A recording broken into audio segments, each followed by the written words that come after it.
SSLC higher secondary vocational higher secondary പരീക്ഷകൾ ഇന്ന് ആരംഭിക്കും. SSLCക്ക് 2964 കേന്ദ്രങ്ങളിലായി 4,27,021 വിദ്യാർത്ഥികളാണ് ഇത്തവണ പരീക്ഷ എഴുതുക. പ്ലസ് ടുവിന് 4,46,693 വിദ്യാർത്ഥികളും വൊക്കേഷണൽ ഹയർ സെക്കൻഡറിക്ക് 28,587 വിദ്യാർത്ഥികളും പരീക്ഷ എഴുതും.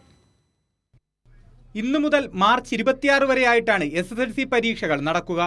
സംസ്ഥാനത്ത് 2964 കേന്ദ്രങ്ങളിലും ലക്ഷദ്വീപിലെ 9 കേന്ദ്രങ്ങളിലും ഗൾഫ് മേഖലയിലെ 7 കേന്ദ്രങ്ങളിലുമായി 4,27,021 വിദ്യാർത്ഥികൾ റെഗുലർ വിഭാഗത്തിൽ പരീക്ഷ എഴുതും. രാവിലെയാണ് SSLC പരീക്ഷ നടക്കുക. സംസ്ഥാനത്തൊട്ടാകെയായി 72 കേന്ദ്രീകൃത മൂല്യനിർണ്ണയ ക്യാമ്പുകളിലായിട്ടാകും ഉത്തരക്കടലാസുകളുടെ മൂല്യനിർണ്ണയം നടക്കുക. രണ്ടാം വർഷ ഹയർ സെക്കൻഡറി വിദ്യാർത്ഥികളുടെ പരീക്ഷയും ഇന്നു മുതൽ മാർച്ച് 26 വരെ ഉച്ചയ്ക്ക് ശേഷം നടക്കും. രണ്ടാം വർഷത്തിലെ 4,44,693 വിദ്യാർത്ഥികളാണ് പരീക്ഷ എഴുതുന്നത്.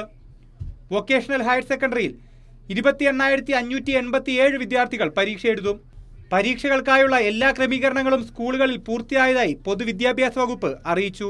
കൈരളി ന്യൂസ്, തിരുവനന്തപുരം.